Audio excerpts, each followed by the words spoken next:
আজরাইল খায় না ঘুষ, শোনরে ও মানুষ, কি হবে কালো টাকার পাহাড় বানিয়া, কি হবে কালো টাকার পাহাড় বানিয়া। আইসো খালি যাইবা খালি, আইসো খালি যাইবা খালি, তিন টুকরা কাপড় লইয়া। আজরাইল খায় না ঘুষ, শোনরে ও মানুষ, আজরাইল খায় না ঘুষ, শোনরে ও মানুষ। আলহামদুলিল্লাহ, বেলঘরিয়া দারুস সুন্নাহ মহিলা মাদ্রাসা ও ইতিমখানার উন্নয়ন কল্পে তৃতীয়, আমরা হুজুরকে দেখলে লাখ শিক্ষায় হাই রে হতভাগা। স্কুলের মাস্টার প্রাইমারি শিক্ষকদের দেখলে আমরা সম্মান করি, আর মাদ্রাসার হুজুরদের মসজিদের ইমামদের দেখলে, ইমামকে দেখলে আমাদের মনে শরীর জ্বলে যায়।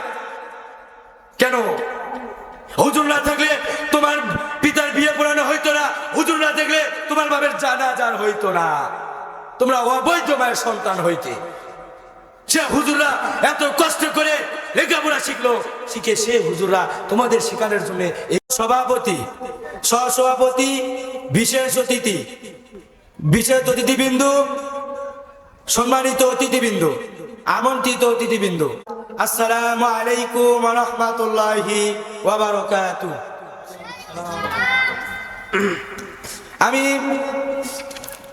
আজকে যে আয়াত এবং হাদিস দুটি তুলে ধরেছি সেটা হচ্ছে কোরআনের মর্যাদা। আমি সূরাতুল আরাফের 7 নম্বর সূরা 204 নম্বর আয়াত তেলাওয়াত করেছি এবং সূরাতুল আলা 87 নম্বর সূরা 9, 10, 11 এই 3টি আয়াত তেলাওয়াত করেছি এবং 2টি হাদিস তেলাওয়াত করেছি। এই কয়টিকে সামনে রেখে 2-4টি কথা বলবো, আল্লাহ যদি তৌফিক দান করে। ওয়া মা তাওফিকি ইল্লা বিল্লাহ, আলাইহি তাওয়াক্কালতু ওয়া ইলাইহি মুনীব। আল্লাহ তাআলা সূরাতুল আরাফের 7 নম্বর সূরা 204 নম্বর আয়াতে বললেন, ওয়া ইযা কুরিয়াল কুরআনু ফাস্তামিউ লাহু ওয়া আনসিতু লাআল্লাকুম তুরহামুন। আল্লাহু আকবার। আল্লাহ তাআলা এখানে বললেন, আর যারা কোরআন পাঠ করে, কোরআন পাঠ করা হয় তখন তা কি করো? মনোযোগ দিয়ে শুনো, দিলের কান লাগায় শুনো। যখন কোথাও কোরআন পড়া হয়, কোরআন তেলাওয়াত করা হয়, আমরা কি করব? সেখানে মনোযোগ সহকারে কোরআন তেলাওয়াত শুনবো। আমরা কোনো শব্দ করব না, কোনো আওয়াজ করব না, কোনো চিল্লাচিল্লি করব না। আমরা কি করব? সেখানে ভালোভাবে বসে থেকে কোরআন তেলাওয়াত শুনবো। আমরা না পারলে তারা কোরআন বলবে, আমরা কি করব? সেটা মনোযোগ সহকারে কোরআন শুনবো, চুপ থেকে কোরআন শুনবো। যদি আমরা কোরআন শুনি তাহলে আমাদের সওয়াব হবে। সুবহানাল্লাহ। আমরা যে কোরআন পড়তে জানি না, আল্লাহ তাআলা বললেন, এই আয়াতই বলে দিলেন যে কি করো? যখন কোথাও কোরআন তেলাওয়াত করা হয় তোমরা কি করো? সেখানে বসে থেকে মনোযোগ সহকারে কোরআন তেলাওয়াতটা শোনো। আর আমরা কি করি? যখন কোরআন তেলাওয়াত করা হয় আমরা তার আশেপাশেও যাই না, আমরা যেটা পড়ার চেষ্টাও করি না। অন্যজন যে পড়তিছে তাও কি করি না, তাও আমরা কি করি না, সেটা গ্রাহ্য করি না, সম্মান করি না। আইরা আমরা মুসলমান, আমাদের কোরআন শিক্ষা করা ফরজ। সে কোরআন থেকে আমরা দূরে সরে গিয়েছি, বিমুখ হয়ে গিয়েছি। আমরা আজকাল মাদ্রাসায় হেফজখানায় ছাত্র নেই, আমরা দিচ্ছি হাই স্কুলে প্রাইমারি, ওটাও আমাদের দরকার। আমাদের যদি একটা শিক্ষক, একটা হুজুর যদি প্রাইভেট পড়ায় কোরআন, সে হুজুরে আমরা বেতন দিতে চাই না, হাদিয়া দিতে চাই না। আমরা যারা হাই স্কুলে, কলেজে পড়ে, কেজিতে পড়ে, তারা যদি প্রাইভেট দিই, তাদেরকে কি করি? তাদের মাস্টারে 15 দিনে মাস হয়ে যায়, তাদের বেতন আমরা কি করি? মাস শেষ না হতে আমরা তাদেরকে দিয়ে দিই। আর আমরা কি করি না, হুজুরকে কোনো গ্রাহ্য করি না। যা হোক, বলতে চাই যে আমরা কোরআন পড়ব এবং কি করব, কোরআন যেখানে পড়বে আমরা বস থেকে শুনবো। এবং আমি একটা হাদিস তেলাওয়াত করেছি, আন উসমান রাদিয়াল্লাহু তাআলা আনহু আন নবী সাল্লাল্লাহু আলাইহি ওয়াসাল্লাম ক্বালা খায়রুকুম মান তাআল্লামাল কুরআনা ওয়া আল্লামা। মুত্তাফাকুন আলাইহি। এখানে বলা হয়েছে ওসমান রাদিয়াল্লাহু তাআলা নবী করিম সাল্লাল্লাহু আলাইহি ওয়াসাল্লাম বলেছেন, তোমাদের মধ্যে ওই ব্যক্তি উত্তম কে যে কি করলো, কোরআন শিক্ষা করলো এবং কি করলো, অপরদের মাঝে ছড়িয়ে দিল, সেই ব্যক্তি উত্তম।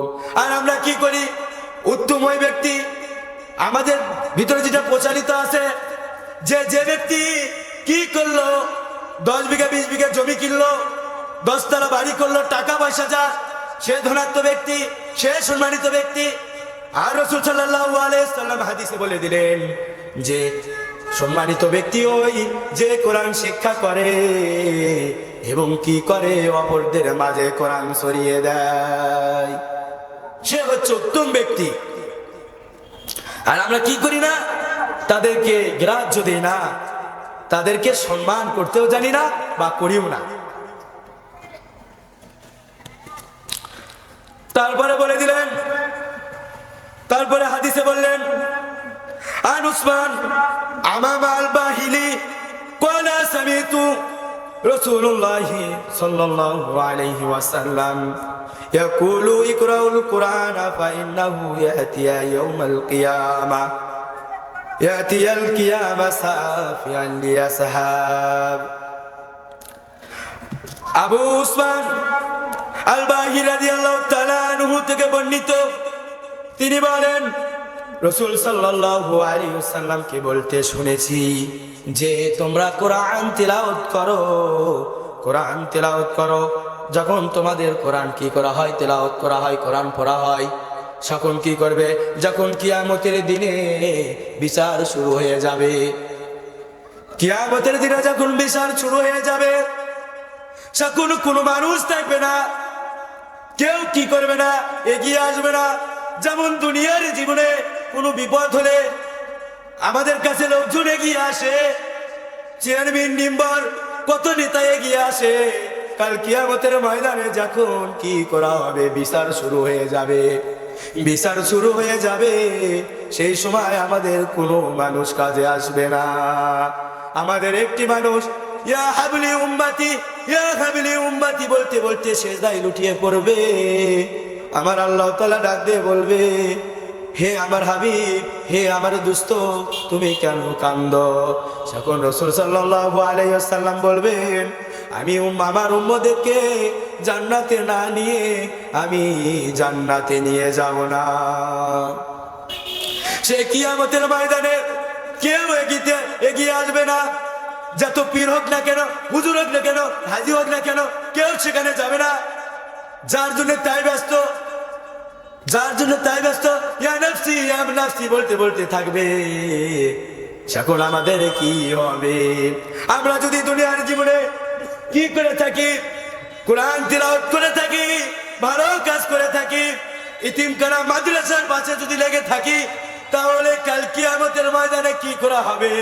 এই কোরআন আমাদের সামনে দাঁড়িয়ে বলবে যে ইনি আমাকে তিলাওয়াত করেছে, ই আমাকে বলেছে, ই আমাকে কি করেছে, মেনেছে।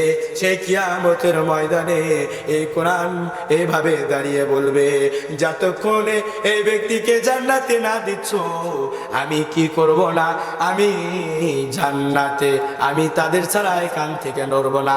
ওদেরকে আগে জান্নাতে দাও, তারপরে আমি সরব এখান থেকে। তাহলে আমাদের কোরআন শিক্ষা করতে হবে কিনা? আমাদেরকে কোরআন শিখতে হবে। মুসলমানের ঘরে জন্ম নিলে নামাজ পড়তেই হবে, কোরআন শিখতেই হবে। আর আমরা মুসলমানের ঘরে জন্ম নিয়েছি, কিন্তু আমরা কোরআন পড়তেও জানি না, অন্যকে বলার সুযোগ করি না। আইরে মুসলমান, যা হোক বলতে চাই আমি যে আমরা আমাদের ছোট্ট ছোট্ট গোলাবান পুরুষ এবং মহিলা, আমাদের পাশে এই মহিলা মাদ্রাসা, সেই মহিলা মাদ্রাসার উন্নয়ন কল্পে আজকের জালসাটা আমাদের বাসায় ছোট্ট ছোট্ট মহিলা গোলাবান যারা আছে তাদেরকে কি করব, এই কোরআন শেখার জন্য মাদ্রাসায় দিয়ে যাব। কি করব? মাদ্রাসায় দিয়ে যাব। সামনে আমাদের পুরুষ মাদ্রাসা, সেই মাদ্রাসাও দিয়ে যাব। আমরা আমরা তো জানি না, আমরা পড়তেও জানি না, তাহলে আমরা পড়তে জানি না, আমাদের কি করতে হবে?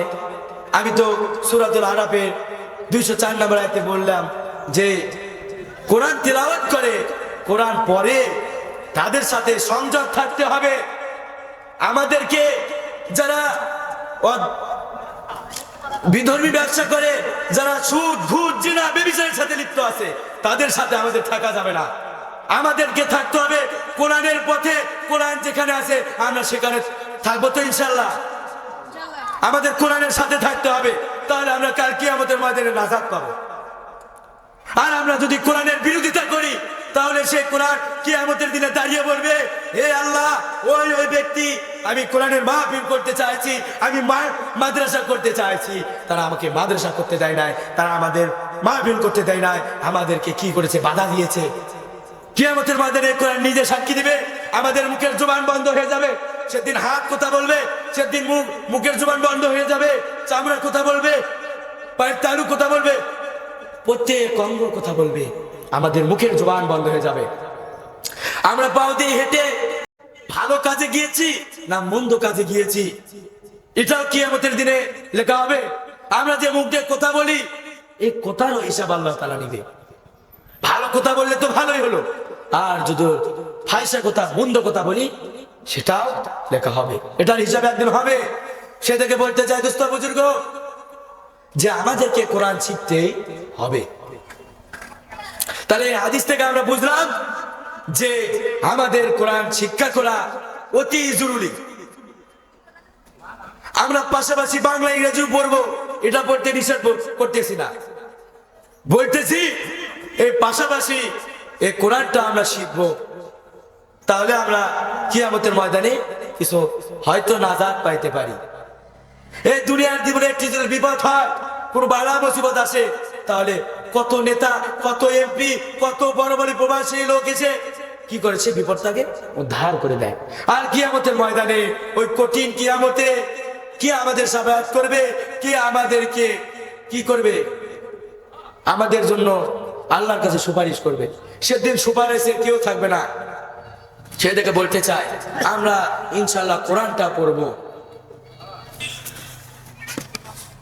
তারপরে একটি হাদিস, আমি খালি হাদিসের অর্থ বলছি, যেহেতু আমার সময় নাই, অল্প কিছুক্ষণ সময়, এই সময়ের মধ্যে আমি যে কয়টি সূরা তিলাওয়াত করেছি এবং যে দুইটা হাদিস তিলাওয়াত করেছি, এই কয়টাকে শেষ করব ইনশাআল্লাহ।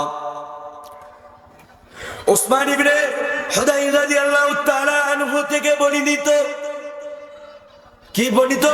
উসমান ইবনে হুদাইর রাদিয়াল্লাহু তাআলা আনহু থেকে বর্ণিত, একদা রাত্রিতে উসমান কি করতেছিল? কোরআন পড়তেছিল। সূরাতুল বাকারা 2 নম্বর সূরা তেলাওয়াত করতেছিল, নামটি হচ্ছে সূরাতুল বাকারা। বাকারা মানে বকনে বাছুর। সে সূরা তেলাওয়াত করতেছিলেন। এমন সময় কি করলেন? উসমান ইবনে হুদাইর কোরআন পড়া শুরু করে দিলেন। শুরু করে দেওয়ার পরে তার পাশে বাঁধা ছিল একটি ঘোড়া। যখনই উসমান ইবনে হুদাইর কোরআন পড়া শুরু করে দিল, কোরআন পড়া যখন শুরু করে দিল, তখন সাথে সাথে তার পাশে একটি বাঁধা ছিল ঘোড়া। সেই ঘোড়াটি লাফালাফি ছুটাছুটি শুরু করে দিল। কোরআন পড়ার সাথে সাথে সে ঘোড়াটি ছুটাছুটি শুরু করে দিল।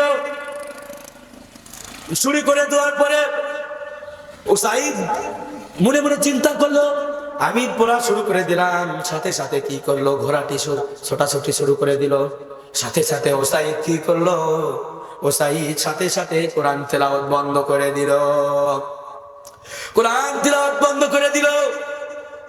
বন্ধ করে দেওয়ার পরে দেখলো সে ঘোড়াটি সোজা হয়ে স্থির হয়ে দাঁড়িয়ে আছে, কোনো ছোটাছুটি করছে না, কোনো লাফালাফি করছে না। তারপরে কি করলো, আবার যখন ওসমান ইবনে হুদাইর কোরআন তেলাওয়াত শুরু করে দিল, দ্বিতীয়বার যখন কোরআন তেলাওয়াত শুরু করে দিল, সাথে সাথে ঘোড়াটি আবার লাফালাফি শুরু করে দিল। যখন আবার লাফালাফি ঘোড়াটি শুরু করে দিল, শাকুন হুসাইন চিন্তা করলো, প্রথমবার যখন পড়তে লাগলাম শাকুনটা ঘোড়া ছোটাছুটি করতে লাগলো, আবার যখন কি করলাম পড়া বন্ধ করে দিলাম, ঘোড়াটির সাথে সাথে স্তব্ধ হয়ে গেল। দ্বিতীয়বার যখন কোরআন তেলাওয়াত শুরু করলাম, আবার ঘোড়াটি লাফালাফি শুরু করে দিল। ঘোড়াটি শুরু করে দিল, তারপরে আবার কোরআন তেলাওয়াত বন্ধ করে দিলাম। বন্ধ করে দেওয়ার পরে ঘোড়াটি স্থির হয়ে দাঁড়িয়ে থাকলো। স্থির হয়ে দাঁড়িয়ে থাকার পরে দ্বিতীয়বার একই অবস্থা, একে একে তিনবার এই অবস্থা। শাকুন কি করলো, ওসমান ইবনে হুদাইর অনেক চিন্তায় পড়ে গেল যে এটা কেন হচ্ছে। শাকুন হঠাৎ করে তার খেয়াল এসে গেল, যে আমি তার ঘোড়াটির পাশে বসা আছে তার ছোট্ট শিশু ইয়াহিয়া। ওসমানের ছোট্ট শিশুটির নাম হচ্ছে ইয়াহিয়া। সে ঘোড়াটির পাশে ইয়াহিয়া বাঁধা ছিল।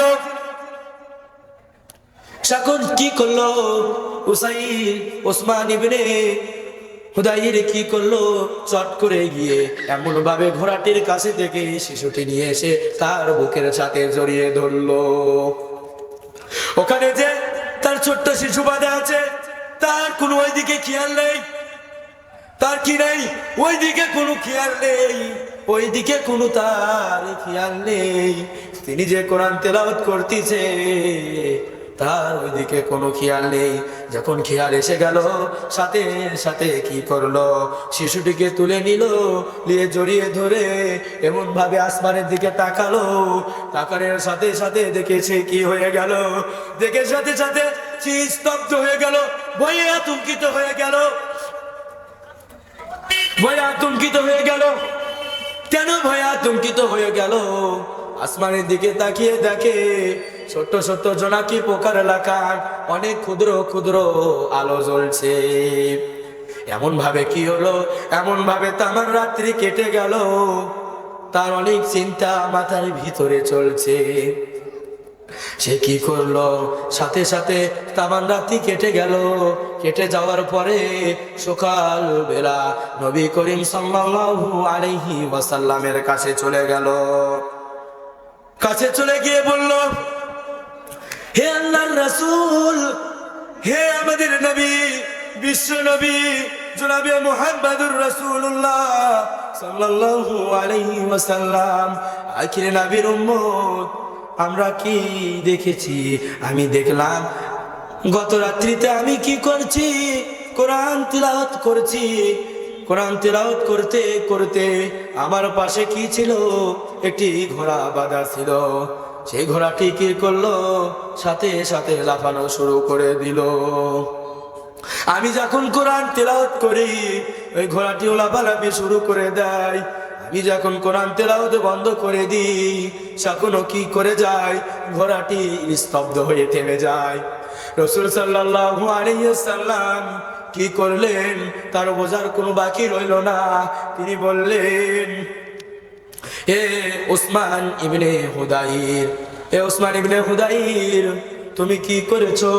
তুমি যদি এটা কি করতে, তামাম রাত্রিতে পড়তে, অর্ধেক রাত্রি পর্যন্ত, মাঝ রাত্রি পর্যন্ত যদি কোরআন তেলাওয়াত করতে, তাহলে ওই ওই জোনাকি পোকার মতো ওগুলো অন্য কিছুই নয়, ওগুলো আল্লাহ তাআলার দরবার থেকে ফেরেশতা পাঠিয়ে দিয়েছে। কি করেছে? আল্লাহর দরবার থেকে ফেরেশতা পাঠিয়ে দিয়েছে। এখন রাসূল সাল্লাল্লাহু আলাইহি ওয়াসাল্লাম বললেন, হে উসাইদ, তুমি যদি তামান রাত্রি পড়তে, তাহলে মদিনার সকল লোক মদিনার সমস্ত মানুষ ছোট বড় থেকে শুরু করে সবাই কি করত, সবাই দেখতে পেত সে ফেরেশতাগুলি কি দেখতে পেত। এখান থেকে আমাদের শিক্ষা নেওয়া দরকার যে আমরা কোরআন তেলাওয়াত করলে, কোরআন পড়লে আমাদের এমন ভাবে ফেরেশতা ঘিরে নেয়। এমন ভাবে কি করে?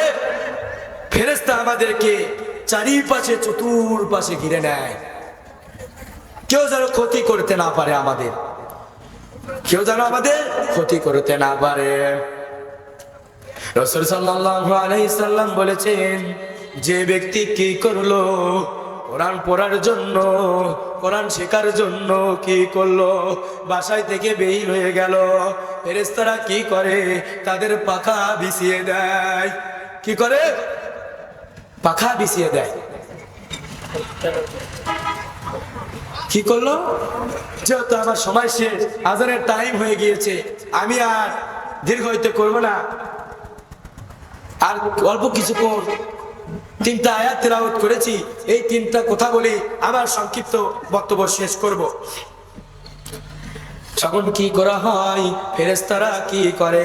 পাকা বিছিয়ে দেয়, যেন তার কোনো ক্ষতি করতে কেউ না পারে, তার যেন কেউ ক্ষতি করতে না পারে। এখান থেকে আমাদের শিক্ষা নেওয়া দরকার। দুস্থ বুজুর্গ, আমরা তো কোরআন পড়তেও জানি না, শেখার চেষ্টাও করি না। আমরা যদি কোনো কিছু না পারি, হুজুরদের মসজিদের ইমাম আছে, খতিব সাহেব আছে, তাদের কাছে গিয়ে যে আমরা কোরআন শিখবো, আমাদের শিক্ষা কি করে? শিখতে শরম করে যে আমরা বুড়ো হয়ে গিয়েছি, আমরা কোরআন হুজুরের কাছে শিখলে আমাকে সম্মান যা চলে যাবে, যে এত বড় মুরব্বী হয়ে গেছে কোরআন পড়তে পারে না, সে দেখে বলতে চায়। আমাদের কোনো শরম নেই। আমরা কি করব? কোরআন তেলাওয়াত করব। এবং আমরা কি করব? তেলাওয়াত করতে না পারলে আমাদের 2টা মাদ্রাসা আছে, 2টা ইতিমখানা, এই ইতিমখানাকে আমরা সহযোগিতা করব। যদি সহযোগিতা করি, কাল কিয়ামতের ময়দানে তা বলতে পারবো, হে আল্লাহ, আমি কোরআন পড়তে জানি না, শিখতে পারি না, আমি কি করেছি? তাদেরকে সহযোগিতা করেছি। এটার ওসিলাও আল্লাহ তাআলা আমাদেরকে মাফ করে দিতে পারে। কথা বলুন ঠিক কিনা? সে দেখে দুস্থ বুজুর্গ, আমরা হুজুরকে দেখলে লাখ শিক্ষায়, হাই রে হতভাগা, স্কুলের মাস্টার, প্রাইমারি শিক্ষকদের দেখলে আমরা সম্মান করি, আর মাদ্রাসার হুজুরদের, মসজিদের ইমামদের দেখলে, ইমামকে দেখলে আমাদের মনে শরীর জ্বলে যায়। কেন? হুজুর না থাকলে তোমার পিতার বিয়ে পড়ানো হইতো না, হুজুর না থাকলে তোমার বাবার জানাজার হইতো না, তোমরা অবৈধ মায়ের সন্তান হইতে। সে হুজুররা এত কষ্ট করে লেখাপড়া শিখলো, শিখে সে হুজুররা তোমাদের শেখানোর জন্য এগিয়ে আসে, তোমরা কি করো না? তাদেরকে গ্রাহ্য দাও না, তাদেরকে সম্মান করো না। আর আমরা এখন থেকে কি করব? হুজুরদেরকে, মুরব্বীদেরকে, সবাইকে সম্মান করব। আমি সূরাতুল আলা 3টা আয়াত তেলাওয়াত করেছি, এটাই দিকে আর যাব না, যেহেতু আমার আজানের টাইম পার হয়ে গিয়েছে। সেদিকে বলতে চাই যে আমি যেগুলো কথা বললাম সেগুলো যদি মানার মতো হয়, তাহলে আগে আমাকে, পরে আপনাদেরকে সকলকে মানার তৌফিক দান করুক। সকলে বলি আল্লাহুম্মা আমিন। আমি ছোট্ট মানুষ, আমার কথার ভিতরে যদি কেউ কোনো আঘাত পেয়ে থাকে, তাহলে আমাকে আপনাদের ভাতিজা, আপনাদের লম্বা দাড়ি, শেষ করছে পানের বাটা, হাকিমপুরে হেনাপাতি। কথা বলুন ঠিক কিনা?